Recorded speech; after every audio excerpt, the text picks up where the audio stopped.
Dito guys, challenge ko yung pinsan ko na pakiwin yung ice cream ni Manong at bigyan lahat yung nasa cottage namin. Bali dalawang cottage kami, parang more or less 25 o 30 person lahat yun.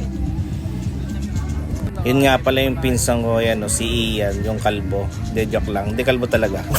Dito naglabas na ng panibagong balot ng apa si Manong kasi ubos na yung apa niya na naka-display. Yung binili nga pala namin yung pinakamahal na apa, yung tig to 25 pesos isa. Tinanong ko si Manong kung pang ilang ice cream na yung tinatakal niya. Pang ilan na yan? Kwanto, 17. Ang 17 na ice cream. Dito na nga niya binuksan yung bagong set niya na apa. Ayan si Tito Egay, tagahakot ng ice cream, tagabigay dun sa cottage. Galing, ang dali ng trabaho niya. Pinakyaw na namin para makauwi na si Manong. Pinakyaw ng ano. Puno ba yan? Oo, kanina. Nag-avocado ka? Pag tag-avocado, Malapit na. ganun na kami. Pag tag-mangga, doon na kami nag-play doon mangga. Yan, tulad niya, mangga sa avocado na. Oo, yan, mangga. Kaya na, refill. Agro. Pangalan na yun, 17? 18 na, pag 18 18 na. Sabi, tiragal.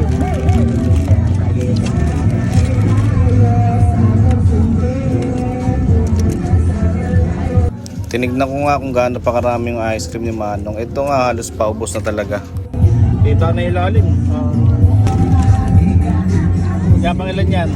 Pang 20. Pang 20.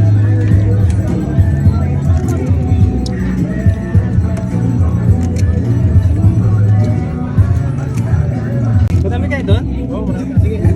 Oo, dalawang cottage kami. Ay, Hindi, lahat kasi yan. Bibigyan natin lahat. Oo, lahat ng cottage. Guys, lahat na nakikita niyong cottage, bibigyan namin ng ice cream yan. Kung kakasya. Eh, kaya lang, paubos na oh. Sayang. Meron pa no? Meron pa? Okay na to. Wala na? ganaha. Pangilan na yan? Pangilan? 22 na ice cream. Pinakyaw ng 4C kay Party Nixo.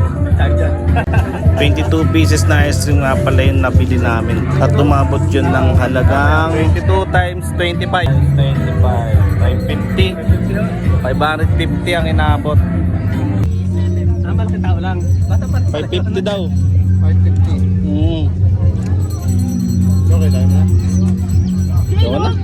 Ginawa mo na yung sisiw. Laki nun eh. Isa lang. Oh, libre yung mga